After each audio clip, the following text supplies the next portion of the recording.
How's everybody doing tonight? I want to welcome everyone to the next episode of the Black Money Market News. It's your boy Samuel Hill going live once again to wrap up this week's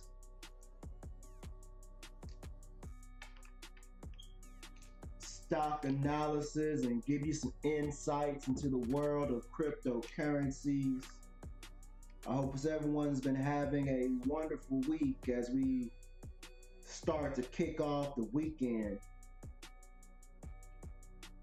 In this show, I'll be announcing, won't be announcing this week's winner, but if you go ahead and like, share, and comment tonight's show, you will be entered in to win free Bitcoin. That's why a weekly free Bitcoin giveaway. All you have to do is like, comment, and share the video.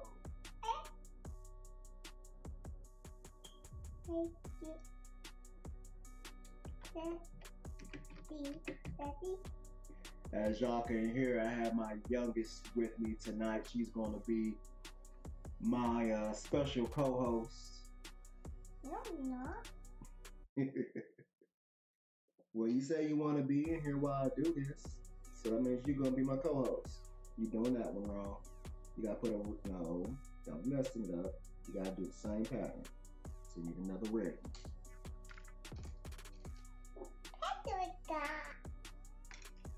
I'm going to give everyone a few more minutes to get on the stream. I'm sharing out the link now. If you can help me by sharing out the video, that'll be greatly appreciated since I am still getting put in timeout by the likes of Facebook, so I can't share the links into the groups. In this show, I'll be announcing. And take a little comment, press down, press the button what? Sharing out the link now. You can.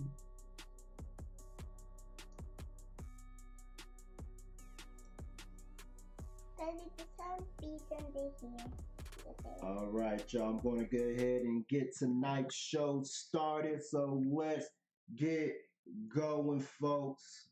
Have a good night.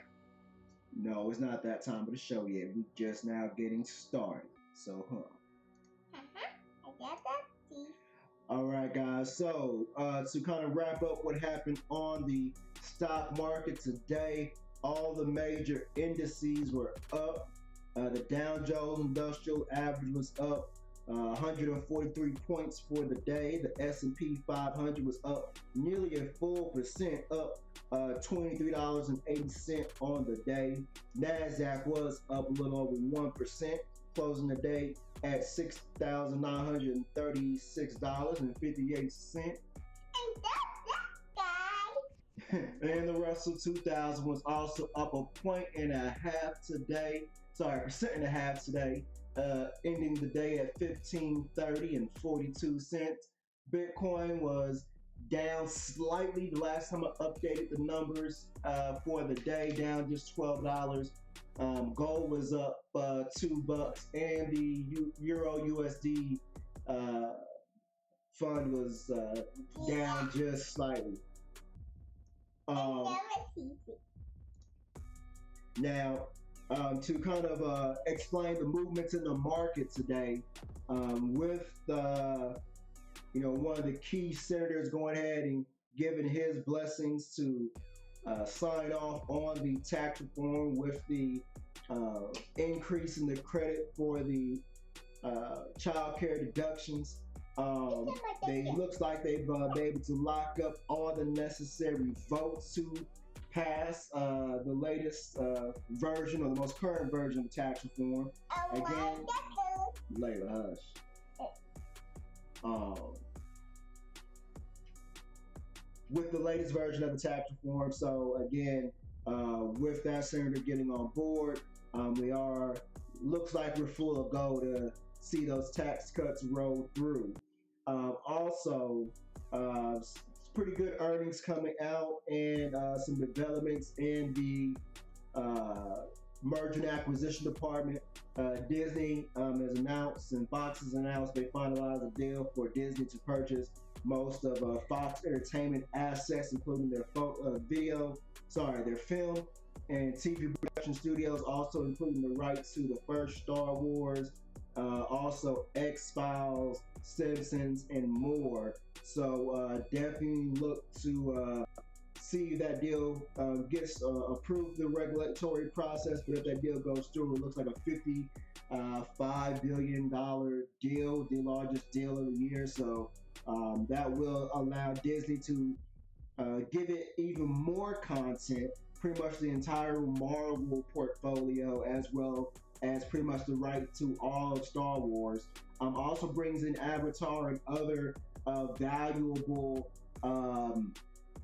entertainment franchises. And if Disney can do what Disney does, which is maximize their returns through their merchandising, through their amusement park and resorts, etc., etc., etc., then this will definitely be a strong point to have as you're looking down the road, as content is becoming more and more king in the entertainment industry. Fox is looking to divest these assets and focus mostly on some of its more currently profitable businesses, including the retaining their news and business aspects. So they're keeping Fox News, Fox Sports, Fox Business. Disney will also be getting Fox's 30% stake in Hulu.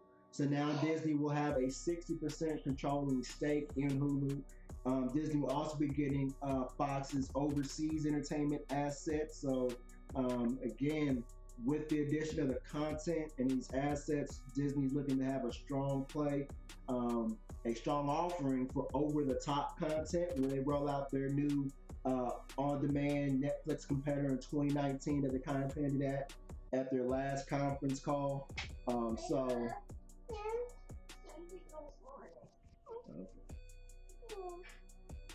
Y'all go. No, I'm doing my show. Onyx, put the timer on for 15 minutes, and then when she gets done with hers, you can get back on it. But I'm trying to do my show right now, you two. Hey. Close the door, Layla. Thank you. Some duties never stop, and I love every minute of it. But yes, so that should be a something that could force other entertainment titans to consider consolidating, as more and more consolidation is happening around not only content but content delivery as well. So you could see some more consolidation in your ISPs, especially with the decision to overturn net neutrality this week by the FCC commission. So, definitely should be seeing some more merger moves in that sector in the coming future. I would say probably in the near 6 to 9 months, but definitely within the next 24 months. Hey, LaShonda, appreciate the love. Yes, the babies, gotta have them, can't get rid of them. Hey, you got them with me right now. Sometimes, hey, just go ahead and hop on with daddy and get them exposed. So, those are some of the major things that were driving the market today. Also, Waste Management, the big disposal company, hit all-time highs on their announcements of a dividend increase as well as a stock buyback program. So that should definitely go straight to the bottom line of shareholders, as they will see the decreased number of shares increase their earnings per share. Moving over into the crypto space, over here into the Bitcoin waters, the crypto craze. Bitcoin was relatively flat, did hit all-time highs early today on the Coinbase exchange. In fact, let's see if I can go ahead and get this Bitcoin chart pulled up. Boom! There we go, y'all. All right, all right, all right. There we go.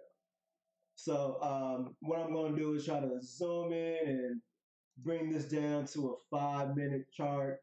So as you can see earlier, did hit at new highs of 17,886 range.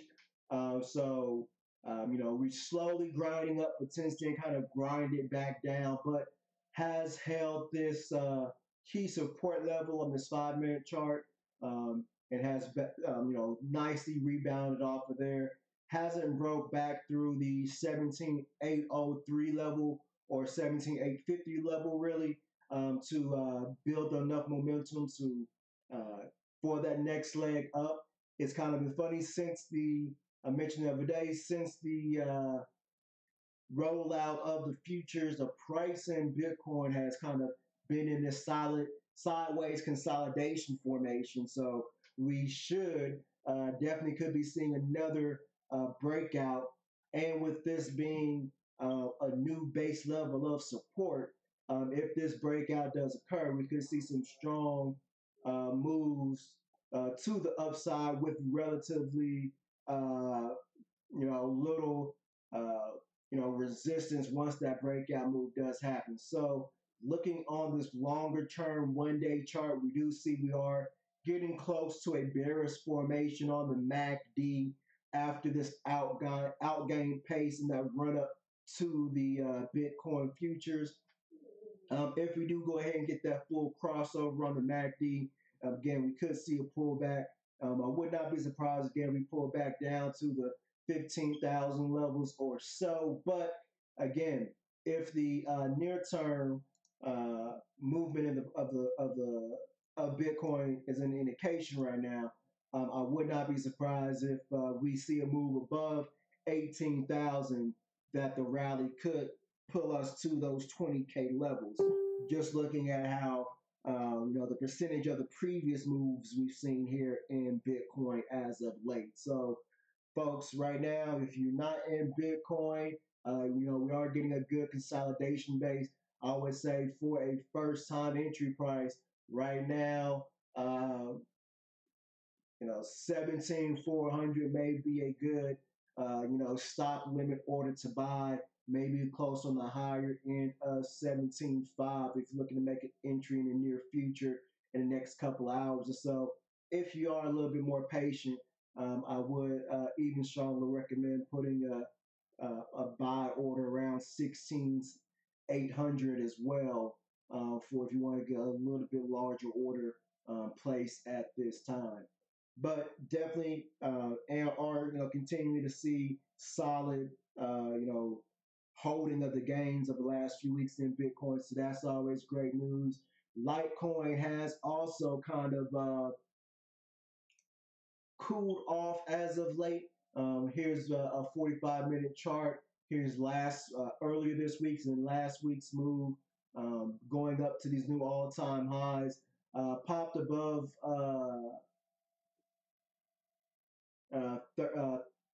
320 earlier today, but then consolidated back down around the current 305 price. So it was a nice, move here from 280 up to 320. So that was what a $40 move.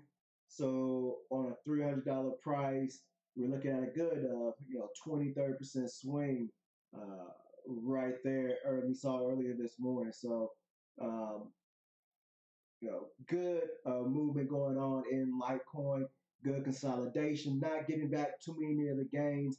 If you are looking for a short-term play to get in a bit to Litecoin, support levels around 280 and also support around 250 would be good entry points.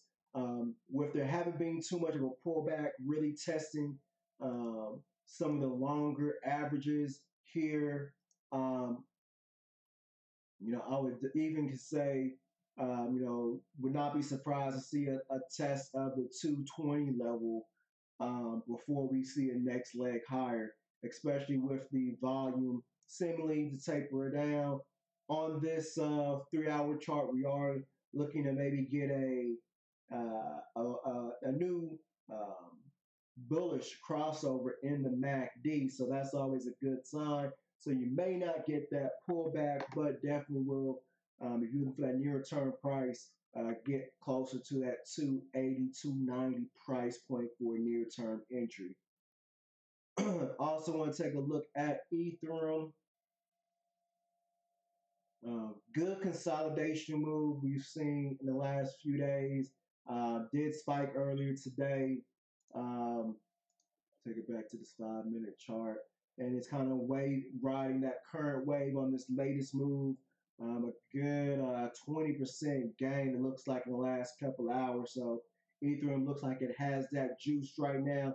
I would say if you are looking for a near term entry level, right around that 690 might be a good price point based off the latest moves. If you want to chase a little bit, no more than 695, 697 range, which will save you a few dollars, but definitely to me the best price point right now in the near term is around 690. Again, good looking formation with the consolidation off the latest move. Volume is still up compared to previous trading. We are in a negative MACD, but we are kind of flattening that curve right now. So that is a good sign that we could be building out for that next level higher. If we do see a breakout above, I would say 740 to 750 pricing, we could see a move up to that $800 level. Um, Enough with the charting on the cryptos. Let's take a look at the charting on the stock market. Let me go ahead and put the Dow Jones again hitting all-time highs today. Let me first pull this out to a 5 minute. So let's take a look. Here we go. Opening the day, we had a good solid, uh, you know, a good solid gap raise on the morning with a good follow through pattern with consolidation throughout the middle of the day with the sell off at the end of the day, which has kind of been the pattern over the last couple of days. A good pop in the morning, consolidation throughout the morning, or throughout the early afternoon, with selling off towards the end of the day.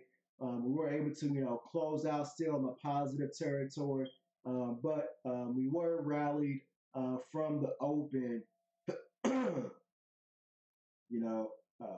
couple of points higher, at least about $40 higher than where we ended the day at. So good move in the morning. Look at the current short-term MACD. We are nearing a crossover onto the bullish side, but currently in the bearish stance on the MACD. Looking at a 4 hour chart, again, a good move, staying within the Bollinger Band range. So we are seeing some outsized volatility right now, so that's always a good thing. Looking at the MACD, we do have a sideways consolidation deep um, within the range here. Trying to take a look. We may even have a slightly bearish crossover, but with the consolidation we saw earlier this month, I think this is that next leg higher. So, continue to ride that bull on it. I would say if we do get a move above the, uh, let's say 24/7 level, 24,700 level, you could see a good pullback back down to roughly the 24/5 level before we regain again, just with some of the movement we've been seeing lately in the market. And lastly, let's take a quick look at the S&P 500. Look at the SPY ETF. Again, good solid up day. Could have gained a couple more points with the intraday trading we saw, but still ended the day on the positive side.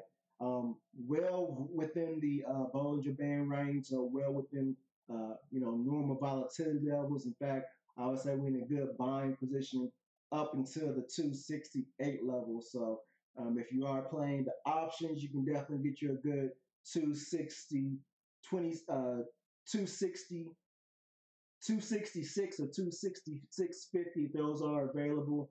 Will be a good near the money call option for the next week or so if you are looking for a short term call option play. Let me check to see if there's any other comments on tonight's show. Thanks, Elise, for watching. Thanks, Fred, for watching. Hey, Tanya, thanks for watching tonight's show. Yes, Nabi, you got to have the next generation on this. In fact, let me go ahead and just state this. For a while now, I've been big on teaching my kids that I'm not getting them presents for Christmas. I kind of stopped that a couple of years ago. I normally either get them gold or stocks. First, I started off buying them gold and gold, physical gold assets, gold jewelry, gold chains, but kept those for special occasions, not something they would normally wear, but something that's physical and taught them the value of keeping up and having something that's worth something. And so last Christmas was the first Christmas we bought stocks together, made my oldest two do the research and kind of explain the numbers to each other and to the rest of the crew. So, excuse me, I definitely, recommend, taking 10, 20% of that money you would normally spend on buying gifts for your kids and maybe buy some stocks, buy some ETF funds, start them on a path that, is proven to be a successful path in life. And if you can start instilling these good investment knowledge and investment routines in them at an early age, they'll be easier for them to stick with it as they get older. When they're 20, 21 years old out on their own, they'll know they got to put 10 to 15% of their income away for themselves in the future. They'll know how to balance their budgets. They'll know how to, do their research to, find good investment opportunities.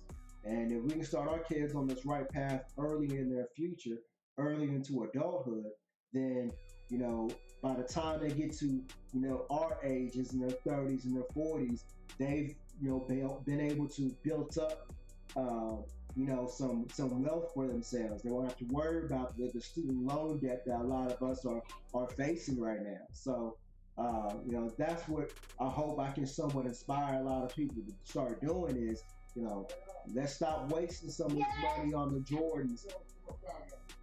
She's fine. Just close the door, Layla, if you're not coming in. If you're not putting money, if you're not buying, stop buying these Jordans, stop buying all these Xbox games, stop buying all these PlayStations and this fidget spinners. Like, understand, kids are going to want what they want for, the entertainment purposes and to peer pressure purposes. So, definitely, feel their needs that way. But, that's more of a want than really a necessity. And we got to, show our kids the differences between needs and necessities and wants and habits. So let's instill some good habits in our kids so that they can pass it on to their kids and that they can pass it on to their kids. That's my whole. That's my. Did grandma say you can have it yet? Yes. Then yes, y'all can go get your cookie. Okay. All right. Thank you, Layla Buff. So, those are the habits I hope I can encourage you to instill into your children, into your children's children. Other than that, I'm taking one last look for any questions. Again, if you want a chance to enter this week's Bitcoin giveaway, go ahead and like, share, and comment tonight's show. Otherwise, y'all, I'm going to go ahead and wish y'all a great weekend. And this has been this night's episode of the Black Money Market News.